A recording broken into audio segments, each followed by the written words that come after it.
What's going on, guys? Austin here, and in this video we're going to be taking a look at 5 Minute Fantasies Week 10 Booming and Busting Running Backs. My start of the week is going to be David Montgomery. Detroit doesn't have a very good defense, and David Montgomery is basically the only form of offense that the Chicago Bears really have. He's not going to be running up the middle a lot. If you like looking at the games, if you like watching them, he's not going to be running up the middle a lot, but when he gets those sweeps out to the side, Detroit doesn't know how to cover sideline to sideline. He'll be getting a lot of yards off those.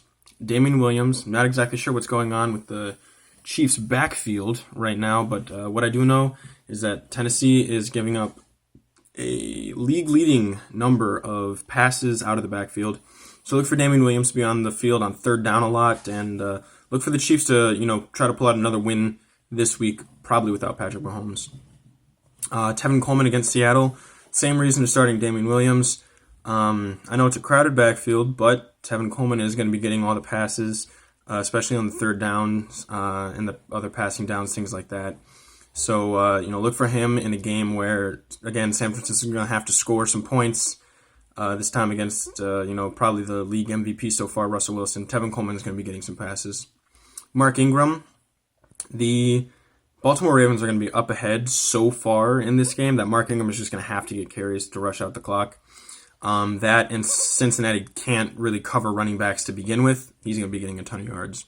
And then Derrick Henry. Derrick Henry going up against Kansas City. Kansas City, to begin with, doesn't have a great rush defense. And, Derrick Henry is, one of the league leaders in terms of, offensive percentages. So he's going to be getting a lot of carries this week. I'm going to say sit Devonta Freeman. I think that Atlanta is going to get down. They've got a terrible defense, and, New Orleans is humming right now, especially after coming off a bye. I think they're going to have to abandon the run. They're going to go to the pass. And New Orleans has a pretty good rush defense to begin with. I'm going to say sit Austin Ekeler, even though so far I've really liked him a lot better than Melvin Gordon so far this year. But, as you look at I believe it's like 4 weeks basically since Melvin Gordon's been back, Austin Ekeler is slowly going down, Melvin Gordon's slowly going up. And they've actually both gotten the exact same amount of points fantasy-wise since they've been back. Melvin Gordon's have all come in the last couple games. Austin Ekeler's came in the first couple games of that comeback. I'm going to say sit the Arizona Cardinals backfield, whether it's David Johnson, Kenyon Drake, or whoever it is.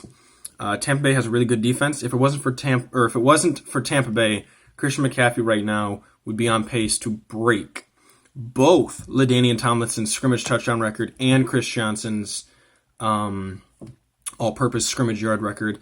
And instead, he's going to have to come in fourth and second so far for those records, respectively. So, they really know how to slow down running backs that can catch and are bullies down the middle. Todd Gurley, I'm going to say sit him. I really don't know what's going on with him. I don't think the bye is going to get him healthy enough to be a real 2017 vintage Todd Gurley. But I know Pittsburgh absolutely has been dominating on the defensive side of the football the last couple weeks. So don't start Todd Gurley. And then Joe Mixon.